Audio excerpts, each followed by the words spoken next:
Truk malang di depan kita ini hanya bisa terkulai lemas tak berdaya di pinggir jalan. Ini semua gara-gara Bahliludin yang memaksa truk memuat kayu sebanyak ini, yang jelas sudah melebihi kapasitasnya.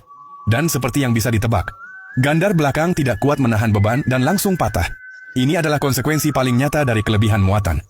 Karena kerusakan terjadi di jalan raya dengan lalu lintas yang padat, maka perbaikan harus dilakukan secepat mungkin.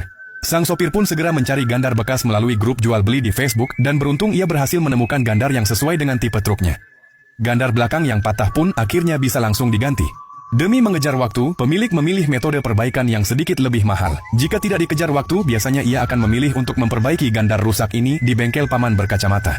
Tanpa cek barang terlebih dahulu, ia langsung menyuruh para termul, maksudnya para mekanik ini untuk segera memasangnya. Meski hanya bongkar pasang, tetap memakan waktu cukup lama. Sekarang mekanik menaruh dongkrak di kedua sisi gandar belakang. Karena beratnya, mustahil mengangkatnya hanya mengandalkan tenaga manusia. Yang paling penting adalah menyelaraskan posisi lubang baut U-bolt penahan pegas daun. Karena salah satu baut U-bolt sudah bengkok karena patahnya gandar, jadi langsung diganti dengan baut produksi lokal yang baru. Baut kemudian dipukul masuk menggunakan palu, bagian bawah dikencangkan dengan mur baru. Bahkan ditambahkan 2 ring baru bonus dari mekanik. Baut di sisi satunya tidak diganti karena masih lurus dan bisa dipakai. Setelah semua baut dikencangkan, gandar pun terpasang dengan kokoh. Lalu batang penarik dihubungkan ke gandar, dipasang pin pengunci, semuanya berlangsung cukup lancar. Setelah itu mur pengunci dikencangkan, lalu komponen sistem rem dipasang kembali. Karena kebanyakan truk di Pakistan adalah model lama, sistem remnya masih menggunakan tipe hydraulic brake atau minyak rem. Namun itu semua tak membuat nyali para sopir di sini menciut sedikit pun. Mekanik kemudian memasang kembali sistem rem pada gandar, piston di dalam silinder rem juga harus dibersihkan. Bagian dalam dibungkus dengan selotip sebagai solusi ala kadarnya karena kondisi terbatas. Cara ini juga lebih hemat biaya sekaligus berfungsi sebagai pengganti oli seal.